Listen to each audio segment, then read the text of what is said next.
Bonjour et bienvenue dans l'entretien du jour. On se retrouve aujourd'hui pour parler encore d'un ouvrage. Cette fois-ci, nous serons au Cameroun avec un écrivain connu au Cameroun, Eugène Ebodé, qui vient de publier un nouveau roman. Le titre, Habiller le ciel. Bonjour Eugène Ebodé. Bonjour.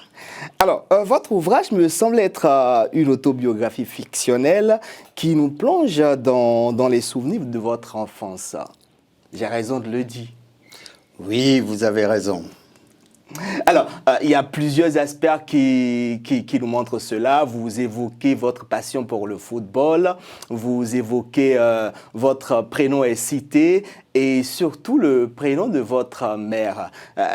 J'ai envie de dire qu'on peut également qualifier ce roman d'ode à votre défunte mère dont vous n'avez pas assisté à l'enterrement.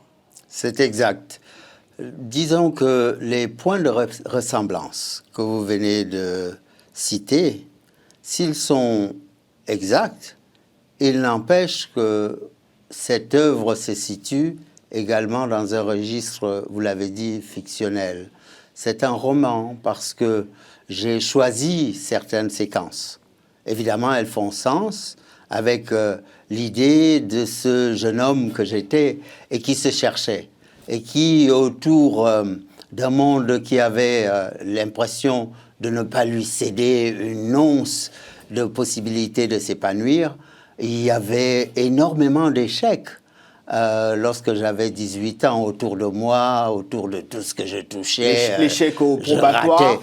Oui, à l'école, ça a été une cuisante défaite, surtout pour ma mère, précisément, qui a investi tout ce qu'elle pouvait pour que ses enfants puissent avoir des parchemins, des diplômes qu'elle accrochait au mur les uns après les autres. Et celui-ci était un chaînon manquant. Et du coup, son désespoir a été perçu, en tout cas je l'ai perçu, comme étant une porte vers l'abîme. Et il ne fallait pas y précipiter ma mère. Quand vous viviez ces échecs, est-ce que vous aurez imaginé devenir l'écrivain que vous êtes aujourd'hui, l'universitaire que vous êtes aujourd'hui? Non, à vrai dire, je n'imaginais pas ça. Au contraire, quand les choses vous échappent, à quoi pensez-vous? Plutôt à la fin du monde qu'au début d'une aventure. Et finalement, la leçon de tous ces échecs, c'est que non seulement il ne faut pas renoncer, mais en plus, il faut s'en donner les moyens et être moins impatient, probablement, plus à l'écoute. Et aussi, il y a une forme d'humilité qui vous vient avec l'échec. Vous savez que vous avez trébuché, que d'autres ont traversé l'obstacle. Et ce qu'il vous faut, c'est une espèce de sérénité qui vous vient lorsque vous avez aussi la conviction que vous êtes entouré. Et précisément, j'avais à la fois mes frères, mes sœurs, mais ma mère qui a été d'un soutien inébranlable. Je veux lire un extrait de votre ouvrage. Cela me permettrait peut-être de faire sentir aux lecteurs, aux téléspectateurs qui ne l'ont pas lu, la finesse de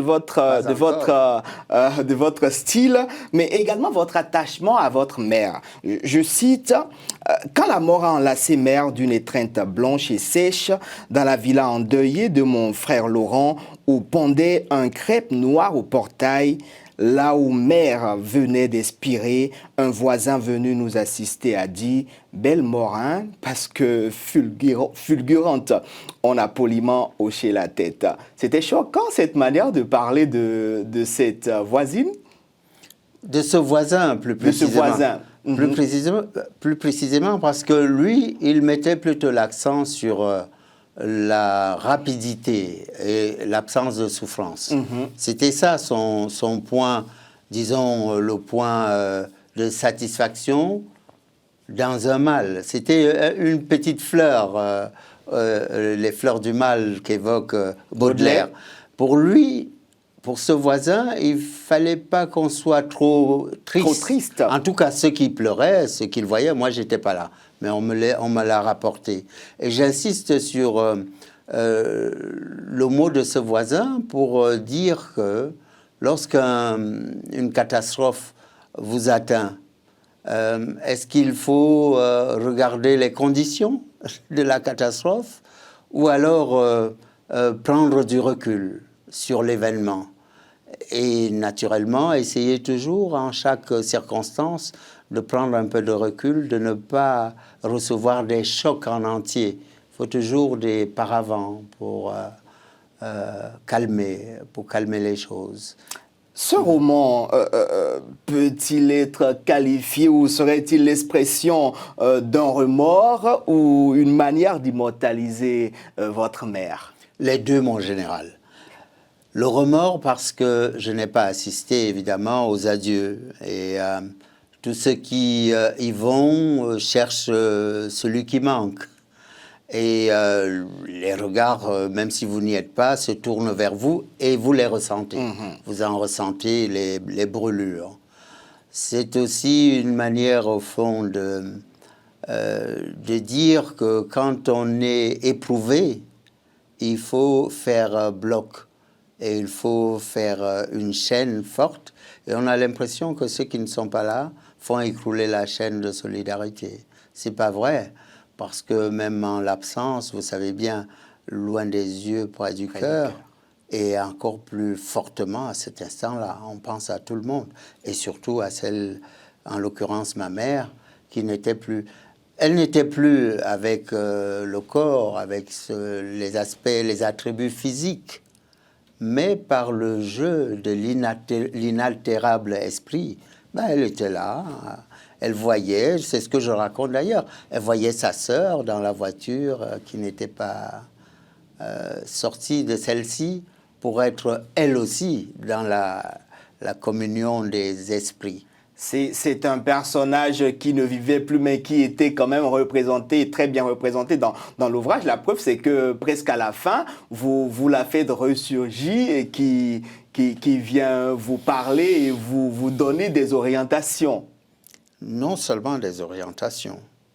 Elle a frappé à la porte de ma conscience et de mon sommeil pour que je puisse, moi qui croyais l'avoir réveillée, c'est elle qui reprenait la même ritournelle, la même chanson, pour me dire « Ah, écoute mon petit, ton livre il n'est pas achevé. » Enfin, je laisse le soin au lecteur d'aller découvrir comment une maman qui ne sait ni lire ni écrire, eh bien, donne des leçons à un professeur.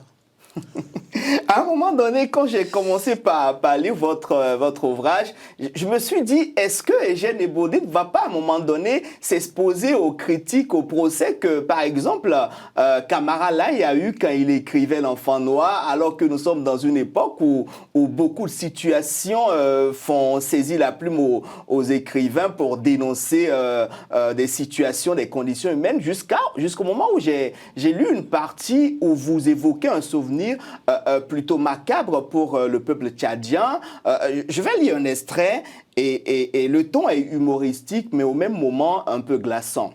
Je me permets de citer cette partie.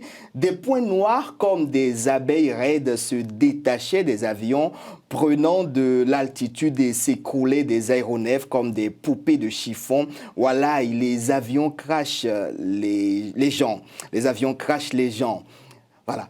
Fin de citation. Des dizaines d'années plus tard, après cet épisode qui quand même doit être douloureux pour le peuple tchadien, un épisode que vous avez vécu d'ailleurs, comment vous vous sentez aujourd'hui face à l'actualité au Tchad?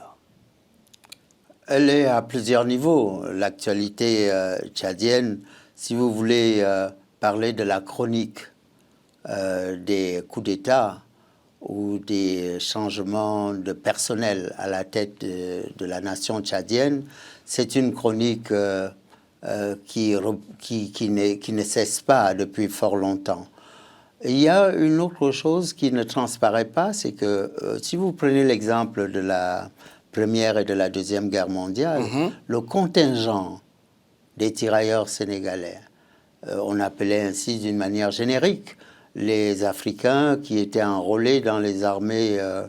les Africains de la partie francophone. Oui. Ou des colonies de la France. Oui, après, il y avait des tas de mélanges aussi de populations.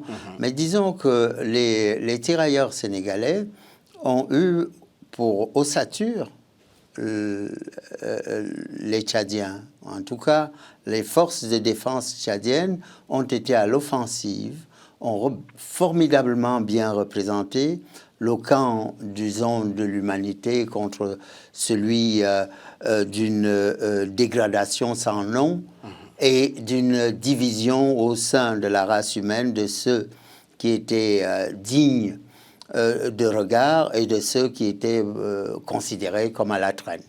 Et au fond, dans ce combat sur l'humanité tout entière rassemblée, les Tchadiens ont joué leur rôle. Et l'armée, les forces qui ont combattu pour la libération, notamment de la France pour la Deuxième Guerre mondiale, on sait que l'armée de libération, cette ossature qui était composée de 60% à 60% de tirailleurs sénégalais, a été un fer de lance contre le nazisme et contre l'assombrissement de l'humanité à cette époque-là. Donc le Tchad ne représente pas simplement les coups d'État, les changements de personnel à la tête des nations, mais représente aussi une force de défense. Et l'idée, en évoquant le Tchad, n'est pas simplement de signaler ces zones d'ombre, mais c'est d'émettre aussi la suggestion qu'une force panafricaine puisse avoir pour tremplin, pour ossature ou pour corps d'élite les Tchadiens qui... Vous dites d'ailleurs dans le livre que c'est un peuple qui a dans son sang en quelque sorte la guerre. Qui aime la guerre. Et alors on peut le tourner vers l'amour de la paix. Et qui aime la paix prépare la guerre, disait l'autre, Clausewitz me semble-t-il. Mais ici, il faut dire que qui aime la paix fait appel aux Tchadiens. Alors, on ne va pas finir l'émission sans parler de votre nomination en tant qu'administrateur culturel de la chaire de littérature et des arts africains de l'Académie du Royaume de Maroc. En quoi consiste ce poste? Alors, je suis administrateur d'une nouvelle chaire des littératures et des arts africains. Donc, il y a deux pôles. Le pôle de la littérature, celui des imaginaires, et puis le pôle artistique qui combine à la fois plusieurs disciplines. Parce que si la littérature renvoie à l'écrit, eh bien, les autres arts renvoient aussi bien à ce qui est à la fois descriptif, à la fois palpable, mais aussi immatériel. Si on prend la danse, la photographie, le cinéma,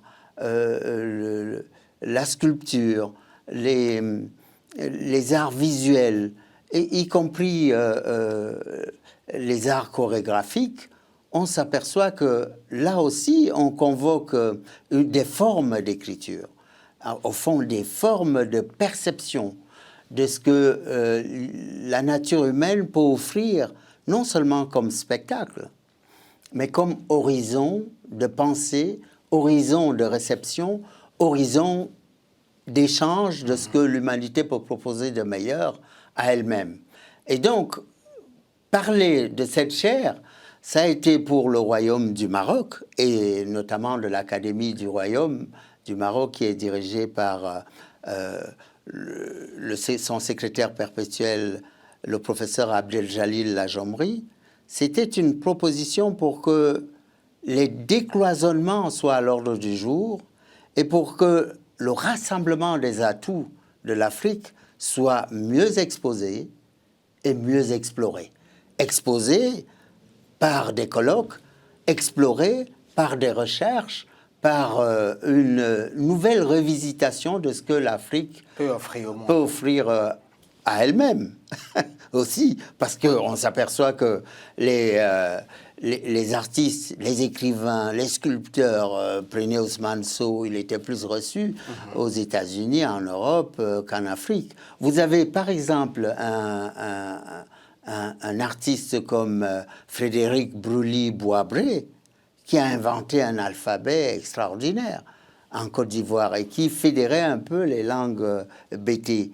Il n'est pas connu en dehors de son pays d'origine. Et encore.